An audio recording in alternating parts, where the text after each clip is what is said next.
Hola chicos y bienvenidos a un nuevo vídeo de la asignatura de Geografía de segundo de bachillerato.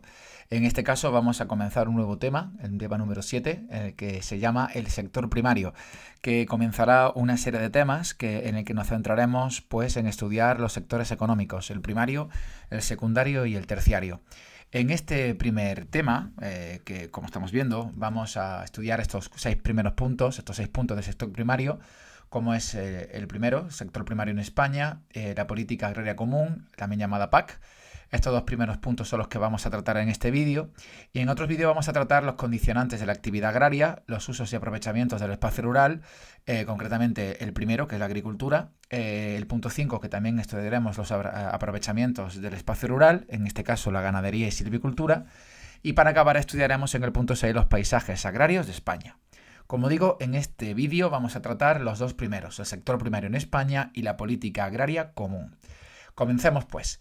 El sector primario en España, como estamos observando, trataremos a la población activa y el peso de dicho sector en el PIB, el análisis territorial del sector primario, vamos a ver un poco la distribución del sector primario en las diferentes partes de España. Después vamos a estudiar el sector primario español en el contexto europeo. Y finalmente, una parte muy importante es el estudio de los nuevos usos de los espacios rurales.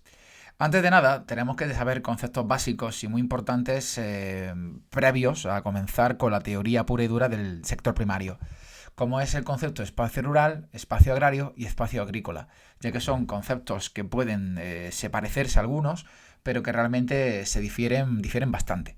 En cuanto al espacio rural, podemos decir que es aquel territorio no urbano que forma parte de la superficie terrestre y que por sus características físicas no puede clasificarse como un área típicamente urbana, ya que tampoco tienen las características económicas de una zona típicamente urbana que suele tener vinculación con el sector primario, con el sector secundario y con el sector terciario, mientras que el espacio rural estaría más vinculado con el sector primario, si bien el sector terciario y secundario también puede aparecer perfectamente. Por tanto, ¿qué es el espacio agrícola o espacio agrario, mejor dicho? Pues el espacio agrario es aquella parte del espacio rural, es decir, que el espacio agrario pertenece al espacio rural, al que está dedicado exclusivamente al desarrollo de actividades del sector primario, que como muy bien sabéis están vinculadas con la ganadería, con la agricultura y con la silvicultura principalmente. También está la pesca incluida. Por tanto, el espacio agrario es una parte del espacio rural. Nos quedaría el último concepto muy importante, que es el espacio agrícola. Bueno, pues ¿qué es el espacio agrícola? Bueno, pues el espacio agrícola es aquella parte del espacio agrario, ¿vale? O sea, el espacio agrario cultivado o que es apto para ser cultivado y que por tanto tiene la infraestructura necesaria para poder desarrollarse la agricultura. Como estamos viendo, esto es como una muñeca rusa, que va sacando muñecas rusas más pequeñitas de cada una de ellas, ¿no? Pues esto ocurre igual. Aquí tenemos un espacio rural. Todo esto que estamos observando en la imagen es el espacio rural. Dentro de ese espacio rural nos encontramos con el espacio agrario, que es todo lo que se ve en el fondo. Ese espacio agrario pues está dedicado a la agricultura, por tanto es espacio agrario y dentro del espacio agrario espacio agrícola, porque se dedica a la agricultura, en este caso es cultivo de olivos. Mientras que el pueblo o el espacio habitado pues tendría esa función residencial para la gente que vive en el espacio rural. Muy bien, pues sabido estos conceptos básicos, vamos entonces a profundizar acerca del sector primario en España. Lo primero que vamos a estudiar va a ser cómo ha evolucionado el sector primario en cuanto a trabajadores en nuestro país. Y hay que decir que nuestro país ha pasado de ser un país tremendamente agrario, tremendamente agrícola, en el que la agricultura tenía un peso fundamental en el PIB y también en la población activa, y sin embargo, debido al desarrollo, a la evolución económica de nuestro país, pues ha pasado a iniciarse un proceso de terciarización muy fuerte que ha hecho que el sector primario quede relegado a una posición secundaria. Como digo, el sector primario ha perdido peso muy fuertemente y también dentro de este proceso de terciarización ha influido muchísimo no solamente a la modernización de la economía española, sino también la integración de la Unión Europea a partir de los años 80, concretamente en el año 86. Vamos a ver un poquito la evolución a través de una gráfica en la que podamos ver más detenidamente cómo ha sido esa evolución en cuanto al empleo y al PIB. Fijaos en esta gráfica. En esta gráfica la barra roja indica la aportación al PIB del sector primario y la barra azul indica la tasa de empleo, sí, la tasa de actividad. Vemos que en el año 1940, justamente después de la Guerra Civil Española, pues el sector primario pesaba un 30% del PIB, lo que es una barbaridad. Sí, uno de los sectores más influyentes a nivel económico en nuestro país. Y fijaos, sin embargo, que en el año 2007, y que ya ha pasado tiempo, pero es para que veáis una imagen aproximada de lo que podemos ver hoy en día, nos encontramos que el sector primario aporta menos de un 5% del PIB, lo cual hace que sea pues ridículamente pequeño, ¿no? Y poco importante en comparación con el secundario y sobre todo con el terciario. Vamos a ver en otra gráfica la evolución de la población activa en el sector de la agricultura y vamos a ver igual, ¿no? En el año 1976, que ya en una etapa, como bien sabéis, de crisis del desarrollismo y crisis de la industria, pues había en esa época, ya en esa época España era bastante poco importante el sector primario, ya había 3 millones de personas ocupadas en el sector, en el 76. Es decir, que España todavía, obviamente no tenía el grado de modernización que tiene hoy en día, pero estaba, pues, había recién salido de un proceso de industrializador muy potente en época del desarrollismo y los planes de estabilización de Franco. Y sin embargo, fijaos que tenía 3 millones de personas ocupadas. Sin embargo, en el año 2022, fijaos que apenas superaban las 500.000 personas ocupadas. Vamos a ver otro gráfico en el que podemos ver cómo, fijaos, ese descenso del sector primario en la población activa pues ocurre en los años 60-70, es cuando ahí se ve una bajada importante debido a ese impulso del sector secundario en esta época de desarrollismo. Y vemos también como también sigue bajando a partir de los años 80. Mejora un poquito debido a las ayudas económicas europeas, pero sigue bajando de una forma radical en los años 80, 90, 2000, debido a esa terciarización y la modernización de la economía. Así que podemos decir que el sector primario se encuentra en un cierto peligro, en una cierta situación de inestabilidad. Por dos motivos, y fundamentalmente porque es un sector que la mano de obra se está envejeciendo cada vez más, no hay un reemplazo generacional. La gente gente joven no quiere trabajar en el campo. Es un sector que es no hay que olvidar que es un sector muy complicado a nivel de que es un trabajo muy duro y la gente joven pues prefiere otro tipo de trabajos y al mismo tiempo es un sector que también se enfrenta a un abandono de las tierras en zonas del interior peninsular debido a este proceso de éxodo rural que está provocando la España vaciada. Por tanto, es un sector que en cierto modo se encuentra en peligro. Tampoco podemos olvidar otro elemento fundamental y es que si bien los españoles no quieren trabajar en ese sector, está siendo copado en ciertos lugares por inmigrantes, como por ejemplo en la zona de Almería, Murcia, con los invernaderos, en el que hay una grandísima población inmigrante que trabaja allí como mano de obra barata. Muy bien, hemos visto ya la situación de la población activa y el peso en el PIB, que vemos que es, pues claramente va en descenso. Vamos a ver un poquito ahora un análisis territorial. Vamos a ver si el sector primario es igual de importante en España. Y podemos decir que el sector primario no es igual de importante en España. Vamos a ver que hay provincias o comunidades autónomas en las que el sector primario ocupa una gran parte del PIB y también de la población activa, de los trabajadores, mientras que hay otras zonas, como estamos viendo, que apenas es importante ese sector. Por provincias podemos destacar a Jaén, podemos destacar a Huelva, podemos destacar también a la zona de Cuenca. Hay una importante tasa de actividad en el sector agrario. De hecho, más de un 15% de la población activa se dedica al sector primario, sector agrario. Hemos dicho Huelva, Jaén y Cuenca. También hay otras provincias que no están en ese nivel, pero están muy cerquita, como puede ser Almería, como puede ser Granada o como puede ser también Murcia. ¿Cuáles son, por tanto, las comunidades autónomas o las zonas de España en las que la población activa es menor al 5%? Es decir, las zonas menos importantes del sector primario.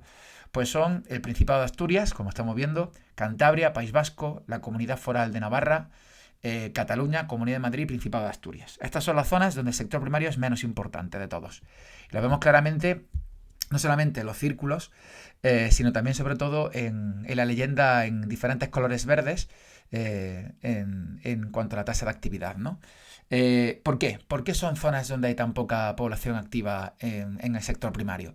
Bueno, pues en este caso porque son comunidades autónomas, como por ejemplo Madrid, como por ejemplo Cataluña, País Vasco, en el que el sector terciario y también el sector secundario tienen una importancia y un peso enormes. Ahí sí que quiero pararme, como digo, en Madrid, Cataluña, País Vasco, son lugares en el que, en el caso de País Vasco, el sector secundario ha sido muy importante siempre, ahora se está terciarizando, al igual que el resto de España. También el sector secundario en Cataluña siempre ha sido muy importante. Y fijaos, por ejemplo, en zonas también de las Baleares es muy escaso el sector primario debido a la importancia del turismo, que es fundamental, ¿no? Además, son comunidades autónomas aquellas en las que, digamos que es un sector que el que existe allí, pues tiene tal grado de mecanización, pues que hace que pues apenas pues haya importancia o haya necesidad de mano de obra para trabajar en ese sector. Aparte de que son también lugares, son regiones como por ejemplo Asturias o Cantabria, que han sufrido mucho éxodo rural, dejando muchos trabajadores dicho sector prácticamente abandonado. En cuanto a las zonas, al contrario, ¿no? Las provincias o las zonas de España donde hay una población activa de mayor del 10% del sector primario, pues son provincias como las de Lugo, Cuenca, Jaén, Almería, Huelva, Teruel, Huesca o Badajoz, teniendo en cuenta especialmente el caso de Jaén, el caso de Huelva o el caso de Cuenca, como he dicho, que son las más importantes en cuanto al nivel de trabajadores, de población activa. Vamos a ver un poquito cada caso. En el caso de Andalucía, como sabéis, las provincias andaluzas, como tenemos una importante producción de aceite en Jaén, de hecho es la producción más importante del mundo, básicamente, con los más de 6 millones de olivos que tiene Jaén. Además, también tenemos que destacar la producción intensiva de invernaderos en la producción de hortalizas y frutas, como es el caso de Granada y especialmente el caso de Almería, que es bastante ejemplar en ese sentido. Después nos encontramos en Castilla-La Mancha, concretamente en la provincia de Cuenca, una producción vitivinícola vinculada con el vino, con la producción de vinos de Castilla-La Mancha muy importante, de ahí esa mano de obra tan significativa en esta provincia. Mientras que la zona de Lugo también y Galicia, pues destaca en el caso de Lugo la producción bovina, en este caso no es sector agrícola, es sector ganadero, dentro del sector primario, para la producción tanto de carne como de leche. En la zona de Segovia y Badajoz también destaca la producción importante de ganado de ovino, de ganadería ovina y ganadería porcina, aparte de una importante producción extensiva de cereal, que explica esos niveles de trabajadores en este sector. Y aquí tenemos algunos ejemplos visuales, ¿no?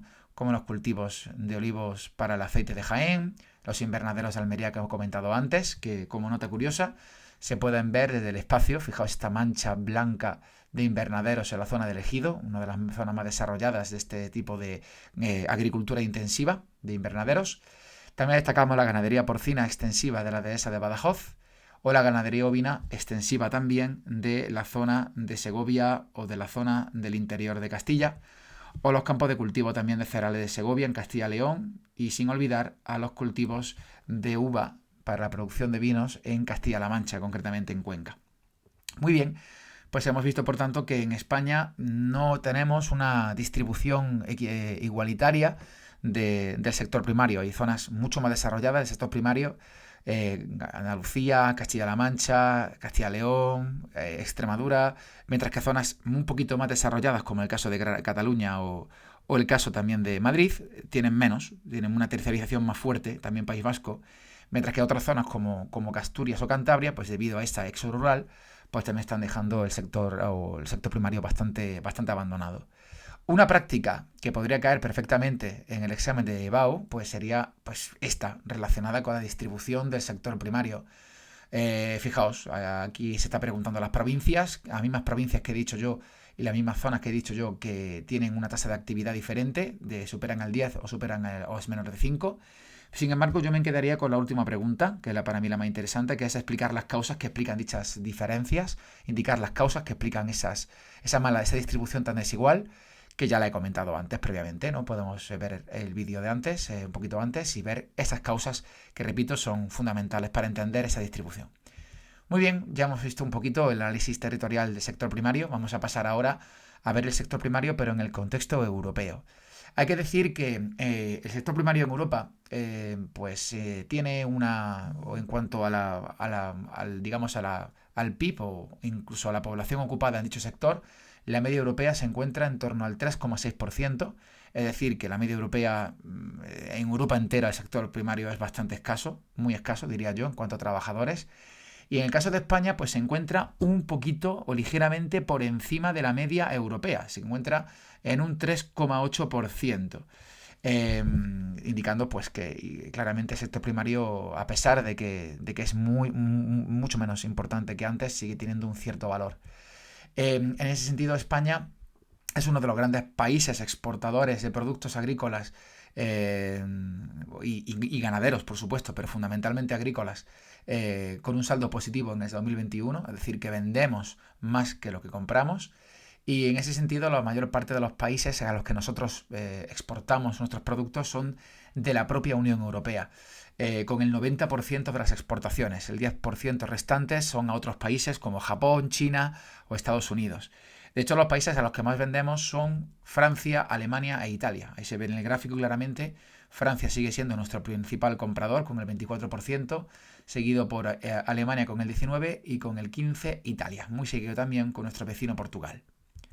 Bien, pues una vez visto también el sector primario en el contexto europeo, vamos a ver una parte muy importante del tema, puesto que pensamos que el sector primario es el único sector que existe en un espacio rural. Aquí tenemos el espacio rural, aquí tenemos el espacio agrario dentro del espacio rural y aquí tenemos ese espacio habitado que nosotros llamamos pueblo. ¿Ellos viven solamente del sector primario? Pues la verdad es que no. Hoy en día el sector primario es importante dentro del espacio rural, es importante para un pueblo, para un espacio habitado rural, pero ni mucho menos es el único sector que podemos encontrarnos en él, ya que con el paso del tiempo está habiendo nuevos usos de estos espacios rurales, porque el espacio rural, hay que decir, se ha modernizado y sobre todo se ha diversificado muchísimo en estos últimos años. La pregunta es ¿por qué? ¿Por qué se ha sufrido este proceso de diversificación y modernización? Bueno, en primer lugar porque los pueblos se han dado cuenta de que pues, el sector primario se encuentra en claro retroceso. Y al igual que pasa en el resto de España, pues ha habido un proceso de terciarización de la economía española que afecta a todo. Y también afecta claramente a los pueblos, al espacio rural. En este proceso de terciarización también de los espacios rurales, ha habido factores que han favorecido dicho proceso de terciarización. Así que en este proceso ha favorecido, en primer lugar, el auge del turismo rural, que es un tipo de turismo pues bastante en auge y que se presenta como gran alternativa del turismo de sol y playa. Hay mucha gente que se está dando cada vez más cuenta de que el turismo de sol y playa está ocupado cada vez, pues está más masificado, está más lleno de turistas, no solamente españoles, sino también extranjeros. Los precios son muy altos debido a ese boom del turismo que estamos sufriendo en España desde hace ya más de una década. Y este turismo rural, que es un turismo más vinculado a la gastronomía, a la tranquilidad, al medio ambiente, pues se ha puesto de moda en la realidad. Además también, como digo, los pueblos, la gente se da cuenta de que los entornos rurales, de verdad, vinculados con zonas menos masificadas a nivel turístico, pues son espacios de tranquilidad y tienen un valor ambiental mucho mayor que una playa que pueda haber en la zona costera española.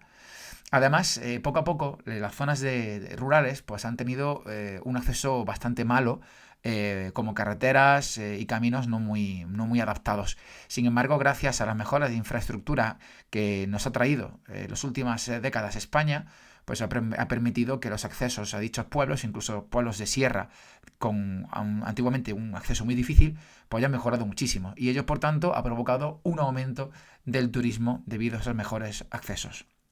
Las consecuencias que ha tenido este proceso de modernización han sido positivas, pero también han sido negativas. Vamos a ver un poquito las positivas. En cuanto a las positivas, pues esta modernización del espacio rural y esa diversificación ha permitido una mejor integración territorial de esos pueblos. Eso significa que estos pueblos tengan una mayor, pues, mayor importancia dentro de una provincia. E incluso puedan llegar a tener mejores servicios dentro de una provincia a nivel sanitario, a nivel por ejemplo, también de educación, ¿no? También ha habido una mejora de la economía rural debido a esas actividades económicas nuevas que he comentado que son fundamentalmente turismo rural.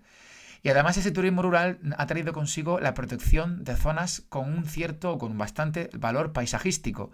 No olvidéis que estudiamos en el tema 5 pues los diferentes espacios protegidos de España, como son los parques nacionales, los parques naturales, las reservas naturales. Entonces, todas esas zonas, esos espacios, están muy vinculados con el espacio rural. Por tanto, el turismo lo que ha hecho es poner en valor dichos espacios y, por tanto, que se protejan para evitar su proceso de degradación. Y por último, también como consecuencia positiva, también ha permitido un mejor aprovechamiento y un aprovechamiento más sostenible de los recursos del sector primario o del espacio rural para un uso industrial. En cuanto a las consecuencias negativas, podemos destacar que ese turismo, en ocasiones el turismo rural en algunos pueblos se llenan de muchísimos turistas, gente de fuera, incluso algunos pueblos se repueblan casi por completo de gente de fuera que compra casas y desarrolla casas rurales para turistas al mismo tiempo, aunque los dueños son también turistas y son también gente de fuera, y ha hecho provocado pues una cierta pérdida de identidad de las zonas rurales por este turismo. Sabéis que el turismo puede provocar esa pérdida de identidad de las zonas donde los turistas van, puesto que todo se hace, o todo al final se hace por una vinculación o con una idea no para la gente que vive allí, sino para los turistas, una idea económica. También puede provocar una degradación del espacio rural debido al aumento del uso residencial. Obviamente, aunque haya protección de las zonas rurales, degradación hay. Y cuanto más gente va, más degradación hay. Basura, mayor contaminación, eso es algo obvio, ¿no? A pesar de que se proteja. Y también, pues, en ocasiones, debido a que el espacio rural también se ha modernizado y el sector primario también se ha modernizado y está desarrollándose cada vez más una agricultura de tipo intensiva y una ganadería de tipo intensivo, pues esto ha provocado que en el sector primario rural se desaparezcan los modelos tradicionales, ganaderos y de agricultura, que eran compatibles más bien con un sistema más ecológico o sostenible. Si bien la agricultura ecológica está desarrollándose bastante al mismo tiempo que se desarrolla la agricultura intensiva, que es mucho menos ecológica. Muy bien, pues sabido esto, vamos a ver aquí vemos algún top 10 de pueblos más bonitos de España. Esto lo podéis encontrar seguramente en muchísimos sitios, en Instagram, en redes sociales de todo tipo, puesto que cada vez, como digo, el turismo rural es más importante. Y es muy típico que aparezcan esos top 10, incluso en periódicos, de cuáles son los pueblos más bonitos de España, puesto que hay gente que viene a esos top 10, esos top 10, y van allí a visitar esos pueblos, permitiendo a esos pueblos un desarrollo económico y mayor diversificación económica. Vamos a ver, por tanto, el punto 2, una vez visto la importancia del sector primario en España, vamos a tratar acerca de la política agraria común, la llamada PAC. Para eso hay que recordar que el PPC, o la política pesquera común, también era una política de la Unión Europea que pues, establecía una serie de medidas y una serie de contexto, un contexto legislativo en cuanto al sector primario y sector primario en España, tanto la agricultura, ganadería, pesca como silvicultura. En este sentido, la PAC es un acuerdo paralelo al PPC que controla el sector primario, como digo, agricultura y ganadería especialmente, dando ayudas a dichos agricultores y ganaderos, si bien estableciendo cuotas de producción, que eso es lo que, digamos, más fastidia a los agricultores y ganaderos, ¿no? De hecho, hay que decir que en la creación de la Unión Europea, cuyo proceso se inició ya en el año 1957 con el Tratado de Roma, pues esta PAC, que se fue creando poco a poco, fue una de las bases de la construcción de la Unión Europea, la Comunidad Económica Europea antes, y posteriormente, a partir del año 92, la llamada Unión Europea.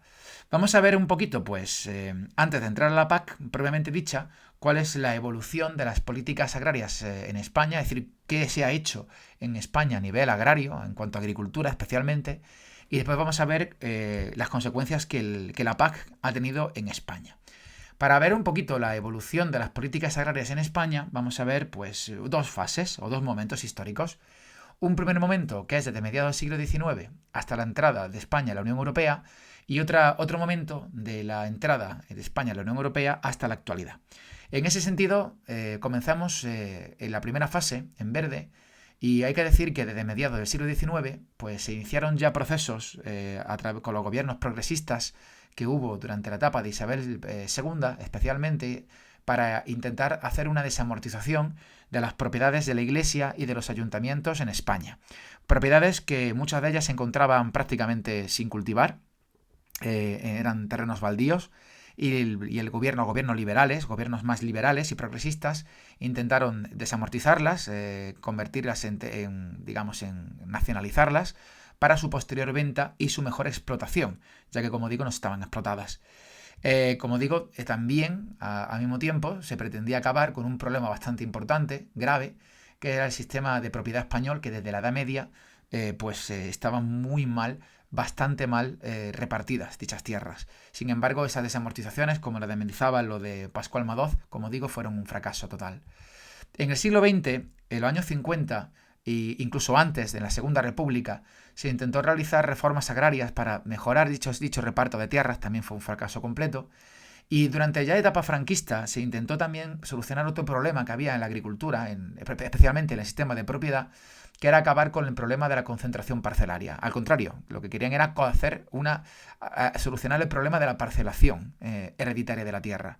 En este caso se consiguieron mejores resultados, especialmente en la zona del litoral norte mediterráneo, mientras que en la zona del interior fue un auténtico fracaso.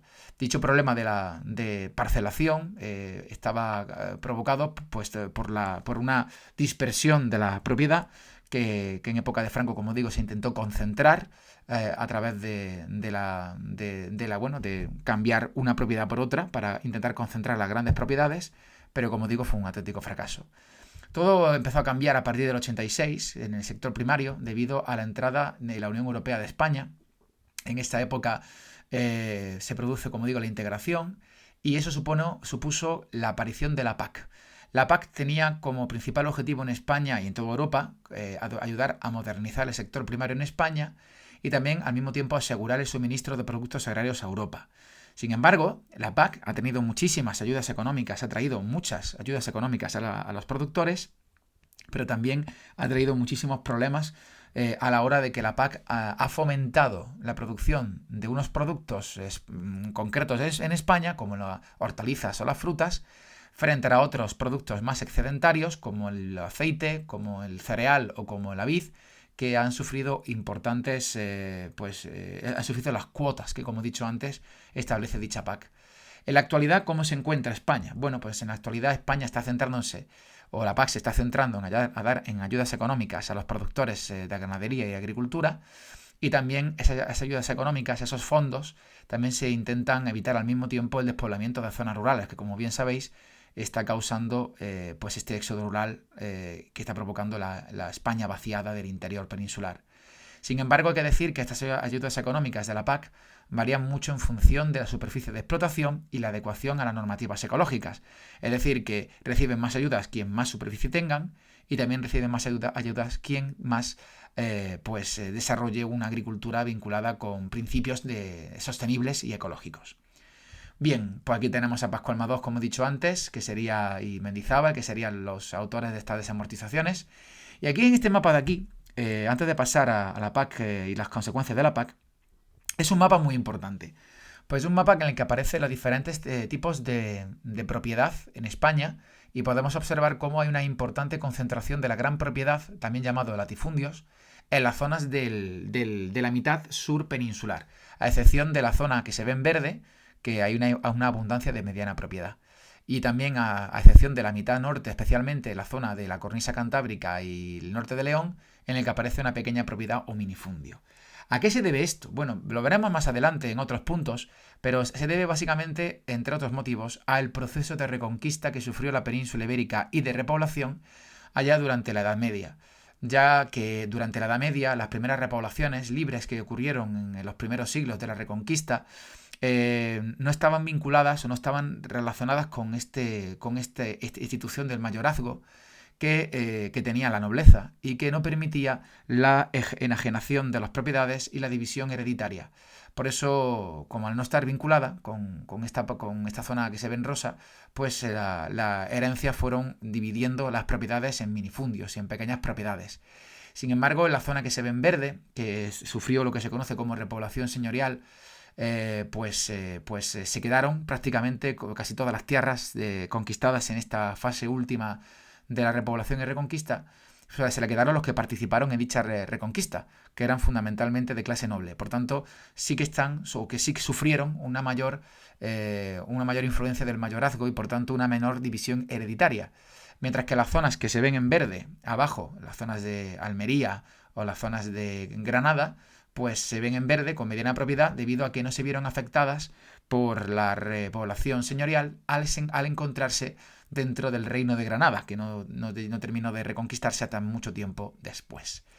Muy bien, pues visto esto y las causas históricas de dicha mala distribución de la propiedad, vamos a ver ahora las consecuencias de dicha PAC, la política agraria común. Hay que decir que la política agraria común pues ha tenido, las consecuencias son muy diferentes en función a los territorios y también en función a los productos que se cultiven. Ya bien sean excedentarios, es decir, que tienen excedentes, o ya bien sean no excedentarios. Por ejemplo, las consecuencias de la PAC para las áreas de producción excedentaria, es decir, para zonas que produzcan pues cultivos o productos ganaderos con excedentes, con muchísima cantidad, pues como pueden ser las zonas que producen olivos, vid, ganadería bovina de vacas o cereales, como son la cornisa cantábrica, meseta central, Valle del Guadalquivir o Valle del Ebro, pues han sufrido las restricciones y las cuotas de la PAC, afectando muy negativamente a los productores, aunque es cierto que a cambio reciben compensaciones económicas, si bien su producción se ha visto reducida, eso hay que dejarlo muy claro. Mientras que las áreas con producción no excedentaria, es decir, zonas en las que no producen o no han producido tradicionalmente mucha cantidad de productos como hortalizas o frutas, pues la PAC ha fomentado mucho la expansión, especialmente de este tipo de cultivos y su exportación internacional. No olvidéis que uno de los objetivos de la PAC es asegurar la producción de cultivos para Europa, ¿no?